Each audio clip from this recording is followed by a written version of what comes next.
Welcome. Our guest today is Mr. Ziad Atallah, chargé d'affaires of the Embassy of Lebanon in Armenia, and we're gonna have some questions about the bilateral relations between Armenia and Lebanon with Mr. Atallah. Welcome, Mr. Atallah. Thank you. Mr. Atallah, Armenia and Lebanon have 26 agreements, and there have been several visits by top officials between the both countries.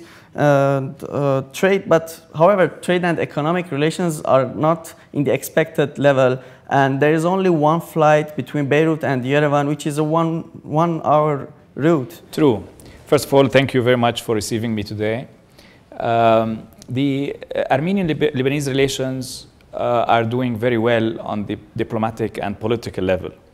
As you have said, we have signed around 26 or 27 agreements, MOUs, Memorandum of Understanding, and executive programs between the two countries on both economic, financial, cultural, tourism sector, and education. However, the economic and financial relations and the mutual investment and trade are not up to the expected level. So what I'm saying is that we're working very hard to boost the trade and investment relations to be up to the level of the diplomatic and political relations. Top officials of Lebanon have visited Armenia during the past months. I have been in Armenia for 9 months, and I have arranged for 3 VIP visits. The first was by the Speaker of the Parliament, the Chairman of the Lebanese National Assembly, Mr. Nabih Berri, who visited Armenia in September of 2011. Then our President, Michel Sleiman, visited Armenia in December of 2011, where 7 or 8 agreements were signed between the two countries. And then the Minister of Culture visited Armenia during the book fair, during the inauguration of Yerevan as the book capital. So these are very important visits, but still, as you have said, the exchange of goods between the two countries, the flow of capital, the number of tourists is still far beyond what we would like to see. What shall we do? I mean, this is a good question to ask for an embassy official, but we don't have the answer. The reason is, on the official level, the officials usually just set the platform for these kinds of exchanges. You have said that.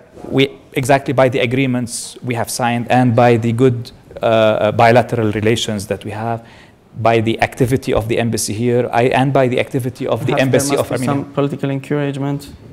Political encouragement is there, but what is absent is the private sector initiative on this level. However, let me say that the Lebanese private sector has come to Armenia since its independence and has invested in large amounts in both the telecommunication, and we remember that Vivacel is originally Lebanese capital, and the Byblos Bank, which has 4 branches in Armenia, and it's planning to even widen its scope. Byblos Bank is a Lebanese bank. There are 100 small and medium-sized companies from Lebanon, from Lebanese capital, that are functioning in Armenia, but this is still not enough. We look for even bigger investment, bigger tourism exchange. There are few Lebanese who come to Armenia for tourism. Bigger exchange which can rise up to the good political and diplomatic relations. True. Speaking about diplomatic relations, Turkey's increasing influence in the Middle East is somehow worrying for Armenians both in Lebanon and Armenia. And some Lebanese Armenian singers were detained, and Turkey is rewriting its history in the region. And the attitude of people towards Turkey is changing. Taking into consideration Lebanon's long-standing relations with Armenia, do you think Armenians have a room to worry about Karabakh issue and the Armenian genocide on the international arena? It's a question that needs to dwell on history and politics and to do many prospects for the future. However, I would like to stress on the huge integration of the Lebanese community of Armenian descent in Lebanon. We have around 220,000 Lebanese of Armenian descent. And this is a community in Lebanon that it is part and parcel of the Lebanese society and the Lebanese community. They're doing very well. We have 2 ministers in this cabinet, in the current government, that are of Armenian descent. One of them is the Minister of Industry. We have 6 parliamentarians. On international arena, and international organizations and politics, about the bilateral relations and influences on international organizations, international politics. Sure, you mean, talking about the United Nations, for example? For example? Lebanon and Armenia are cooperating on all the voting that takes place in the General Assembly and on the different agencies that are linked to the United Nations.